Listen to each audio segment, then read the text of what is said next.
tourism. Tapos habang magpapatap ka lang. Eh, busy nga yung tao, boy! Busy nga yung tao, mga tao doon kasi nga importante yung buhay nila, yung ari-arian nila, bahay nila. Ikaw kasi wala ka naman iniisip kundi sarili mo, yung for the record, world record, Guinness World Board of Recent Summit of the Record. Oy! Yun, unang-una sa lahat, shoutout sa mga taga Negros Oriental. Sana safe kayo ngayong bagyo. And sa mga hindi naging safe, get well soon po. Yun lang. And big shoutout sa mga taga Negros Oriental na gigil kay Philippine Looper. Yan, kay Ferdinand Magellan. Yun, may nag-comment dito. Sis, isang triskilyon ng tao, Gamma Sigma. Basahin natin yung comment, ha? Tol, taga Negros Oriental nga ako, tol. Gigil sa kanya. Kinausap naman kasi siya ng taga-LGU. At gusto niya kasi libutin niya ang Negros with rescue team. Kaso di pumayag ang LGU. Kasi that time, nag-prepare na para sa bagyo. Kaso, si Ferdinand Magellan nagalit dahil di napagbigyan ang hiling niya. Ay, grabe naman. Feeling VIP yarn. Kulang na lang maging nepo baby ka eh. Tapos sabi niya pa, may taga Negros din ang nag-entertain sa kanya. Pinasyal pa nga siya ni Sir Nicky Dumapit. Pangalanan natin. Huwag natin tabunan yung pangalan. Shoutout kay Sir Nicky. Sinamahan pa siya ng MDRRMO ng Amlan City papuntang Tanjay City. Di ko alam yung tamang pronunciation nito. Tanjay o Tanhay. It's up to you. Maski nag-ulan, sabay sila sa paglakad until umabot sila ng Tanjay. Wala sumalubong sa kanya kasi nga wala na masyado tao ang munisipyo ng Tanjay. Kaya dinala sila ni Sir Nicky sa kakilala niya na si Ma'am Gemma Salva. Yon, shoutout kay Gemma Salva. Thank you for accommodation, di ba? In-entertain niya. Nagstay sila, Ferdinand Magellan daw ng 2 nights. Tapos sasabihin na pangit treatment ang mga taga-Negros. O, di ba? Doon pa lang, sa may bubong na tinuluyan ka, siguro pinakain ka pa. Be thankful, boy. Ang pangit ng jamming mo. Eto, tapos sabi ko sa kanya, nireplyan ko siya doon. Sabi ko, ano na lang, sis, PM na lang. PM na lang ha. Eto yung sinabi niya sa PM. Sabi ko, ikwento mo na lang, babasahin ko na lang. Yan. Eto. Ganito kasi yan. Nung dumating si Philippine Looper sa Negros Oriental, pumunta siya agad sa LGU Dumaguete. Pagdating niya doon, nag-ask yung ibang taga-LGU kung sino siya. So, ibig sabihin, hindi talaga ganun kasikat para makilala sa lahat ng tao. O, di ba? Huwag ka mag-expect, boy. Tapos, kaya ayun, nagpakilala siya na siya si Ferdinand de la Merced. Legit, Merced. Baka Mercedes to. Ang Philippine Looper Kuno. Galing yan dito. I feel you, boy. Pagkatapos niya nagpakilala, nag-request siya sa mga LGU doon na kung po pwede, lilibutin niya ang buong Negros with rescue team.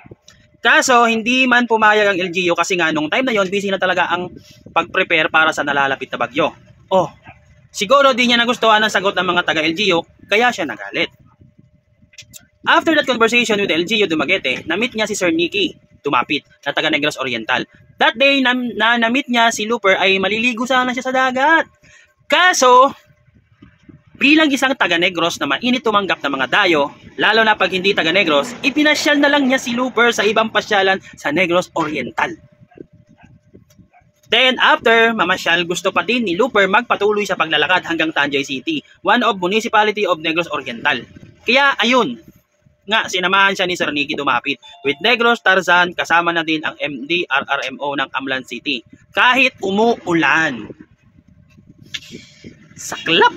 Tapos pagdating ng Tanjay, walang nagsalubong sa kanya doon, gawa ng busy nga ang mga tao sa pag-prepare para sa bagyo. Dagdag pa na hapon na sila nakarating doon. So wala na talagang masyadong empleyado doon kasi nagsiuwian na. Kasi nagwe-prepare sa bagyo kasi mas importante yung buhay nila, yung kapakanan ng pamilya nila, yung mga kamag-anak nila kaysa sa'yo. Kaya itong si Sir Nicky Dumapit nag-contact sa mga kakilala niya na taga Tanjay para doon na mag-stay si Philippine Looper, pati kasama niya. Libre pa nga pagkain at tulugan sa Ma'am Gemma Salva. Ano na suits? Basta 2 nights po sila doon bago sila nagbiyahe pa Cebu. Huh? 2 nights? Bago sila nagbiyahe sa Cebu. Ibig sabihin may wheels. Ito ba yon? Yo! Philippine Looper naglalakad gamit ang paa. Pero with wheels pala. Yeah. Kaya paano nasabi ni Looper na hindi siya pinansin ng taga Negros? May hindi ba pumansin na ipapasyal at bigyan ng libreng tulugan? Tugtungan ko na to. At ng pagkain. Oh, grabe. Ganon yung pinakita sa'yo, tapos ganon yung isusukli mo sa Negros Oriental. Base sa kwento mo, isang tao lang yung na-encounter mo, tapos dinamay mo lahat. Di ba? Tapos paulit-ulit ka pa nagraran sa Facebook. Paulit-ulit ka pa nagraran sa social media. Na, ano na, nagpapaano na naman ako sa mga sa mga tourism, etc. That's Shamadu. Tourism. Tapos sabi mo magpapatap ka lang. Busy nga yung tao, boy. Busy nga yung tao, mga tao doon kasi nga importante yung buhay nila, yung ari-arian nila, bahay nila. Ikaw kasi wala ka naman iniisip kundi sarili mo, yung for the record, world record, Guinness Board of Recent Summit of the Record.